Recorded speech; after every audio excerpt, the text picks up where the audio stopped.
کەرکووک و پارێزگاکانی دیکەی عێراق لە هەڵبژاردنێکی هەستیار نزیک دەبنەوە و بەڕای چاودێران هەڵبژاردننی ئەم جارەی ئەنجومەنی پارێزگاکان بە تایبەت لە کەرکووک زیاترە لە هەڵبژاردنێک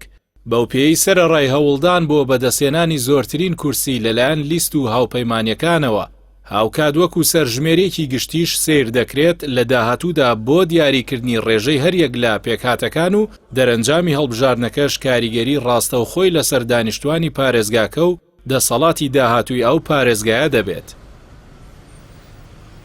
لەم سەروبەندەدا کە دەخوازێت کورد بە یەک دەنگ و یەک هەڵوێست بچێتە ناو هەڵبژاردنەکە و دەست لە ناکۆکیەکانیان هەڵبگرن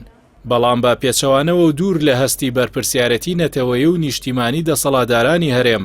کە خۆیان لە یەکێتی و پارتیدا دەبیننەوە ململانێ و ناکۆچەکانیان لە کەرکووک هێندەی تر زەق کردەوە و ڕۆژە ناخۆشەکانی ڕابردویان لە نێوانیاندا زیندوو کردەوە کاتێیدا هەمیشە دەستکەوتە نیشتیمانی و نەتەوەیەکان کراونەتە قوربانیەک بۆ بەرژەوەندیەکانی حزب.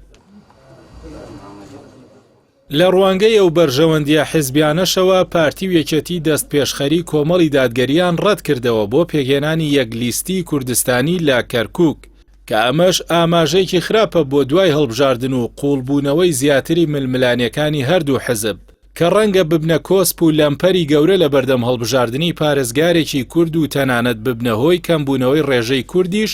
لە ئەنجومەنی پارێزگای کەرکووک بۆ خوار نیوە.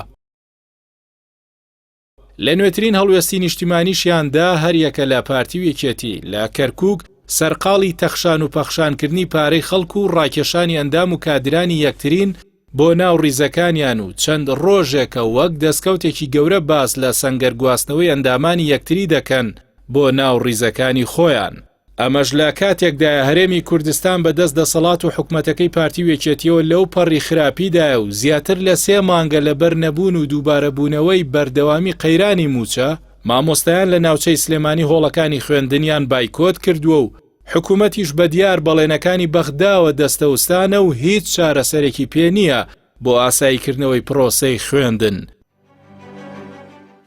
سەرباری چەندین قەیرانی دیکەی کەڵەکە بووی وەک قەیرانی سوتەمەنی و کارەبا و وەستانی بازار و کاری ڕۆژانەی هاوڵاتیان کە هێندەی تردۆخی ژیانی خەڵکیان سەخت کردووە.